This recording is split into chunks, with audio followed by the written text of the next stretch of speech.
bidan teman-teman. Jadi bidan itu adalah seorang perempuan yang telah mengikuti program pendidikan bidan yang telah diakui oleh negaranya dan telah lulus dari pendidikan tersebut, memenuhi kualifikasi untuk didaftarkan dan memiliki izin yang sah untuk melakukan praktek bidan. Oke teman-teman, jadi di konten kali ini kita akan membahas tentang kuliah kebidanan. Aja sih yang dipelajari selama kuliah kebidanan. Nah, aku dulu kuliah kebidanan dari tahun 2012 sampai 2015, yang artinya aku ngambil D3 kebidanan. Di semester 1 guys, kita tidak langsung belajar tentang kebidanan, tetapi kita akan belajar mata pelajaran lain yang juga kita pelajari sewaktu SMA. Kebetulan aku masih punya KHS waktu kuliah guys. Ini KHS aku waktu semester 1, sengaja aku simpan sampai sekarang sebagai kenang-kenangan. Nih kalian boleh lihat, IP aku di sini sekitar 3,46 guys.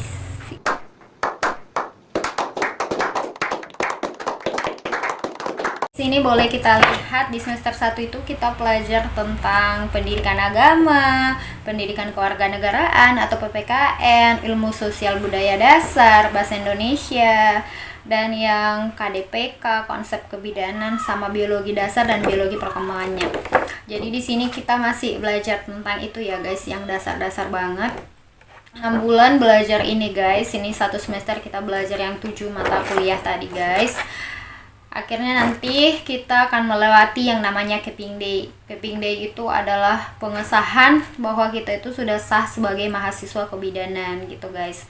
Nanti kita akan dikenakan pakaian putih-putih, sepatu putih yang pakai bis biru, dan kita akan dikenakan cap. Itu adalah menandakan bahwa kita itu sudah sah sebagai mahasiswa kebidanan. Di semester 2, 3, dan 4 kita akan belajar tentang kehamilan, persalinan, masa nifas, tentang bayi. Kita akan belajar praktek juga guys, dan disitu nanti teman-teman akan belajar tentang mengimpus nih. Misal ini akan belajar tentang ngimpus. Ini adalah contoh avokat yang kalian gunain nanti untuk ngimpus, karena jenis-jenis avokat ini juga banyak. Kayak ini nih avokat nomor 22, ada nomor-nomornya ya guys. Ini avokat nomor 18, ini avokat nomor 20, dan ini avokat nomor 24. Ini adalah input makro, nanti kalian pelajarin.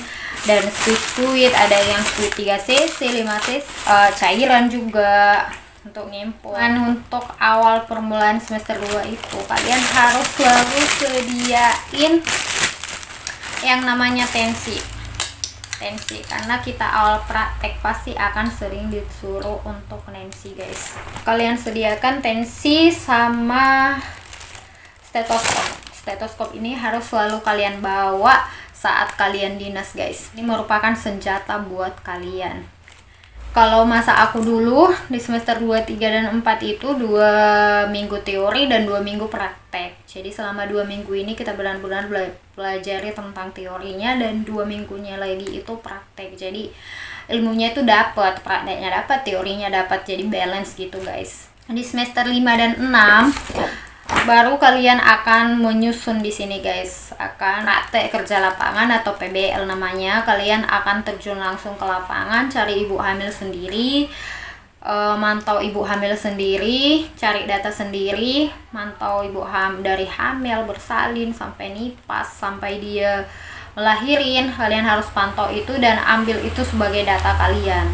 Kalau zamannya Cia dulu kayak gitu. Dan kalian juga harus mahir dalam memandikan bayi. Itu semua kalian dapat pas praktek kerja lapangan guys. Dan itu semua laporannya dibuat kayak gini. Kalau Cia dulu gini guys, praktek kerja lapangannya. Jadi di semua ini dirangkum di sini guys, apa-apa aja yang kita kerjain, dan ini bakal dibawa di sidang meja hijau. Nah, kayak aku nih punya dokumentasi nih pemeriksaan ibu hamilnya. Nih. Kemudian ini waktu bersalin guys, semua ada dokumentasinya. Kemudian nifas, perawatan ibu nifas, sama perawatan bayi, mandikan bayi, semua ada dokumentasinya guys. Jadi kita itu kuliah nggak ada main-mainnya sama sekali guys. Memang kuliah kebidanan itu harus serius. Kemudian juga nanti skripsi kita bentuknya ada seperti ini guys, KTI. Nanti kita akan ambil kasus dan akan kita bertanggung pada sidang meja hijau seperti ini. Jadi aku tuh dulu waktu sidang meja hijau ada 2 yang harus aku pertanggungjawabkan nih, untuk PBL atau LTA namanya, laporan tugas akhir, dan ini KTI, karya tulis ilmiah. Dan ini juga nggak main-main guys, harus dipertanggungjawabkan bener-bener. Jadi seorang bidan itu nggak mudah sih dan nggak susah-susah banget, asal diniatin aja sih sebenarnya guys. Nah, dan juga perlu kalian tahu sih, kalau kalian mau ngambil kuliah kebidanan itu, kalian harus punya buku pegangan. Setidaknya ada buku saku, kayak aku dulu waktu kuliah nih, aku punya buku saku. Aneh ya buku saku aku. Ini dulu buku saku aku guys, sampai saat ini bahkan sering aku bawa-bawa dan aku pegang-pegang karena ini penting banget sih. Ini isinya komplit banget, semua ada di sini, tentang vital sign, tentang cairan, tentang elektrolit, tentang nutrisi, semuanya ada di buku ini guys. Dan ini bermanfaat banget, penting banget buat kita bawa kemana-mana karena selain kecil, ukurannya kecil, isinya juga komplit. Dan selama kalian kuliah kebidanan, ini buku sampai sekarang nih masih aku pegang guys, ada 4 macam buku. Ini penting banget.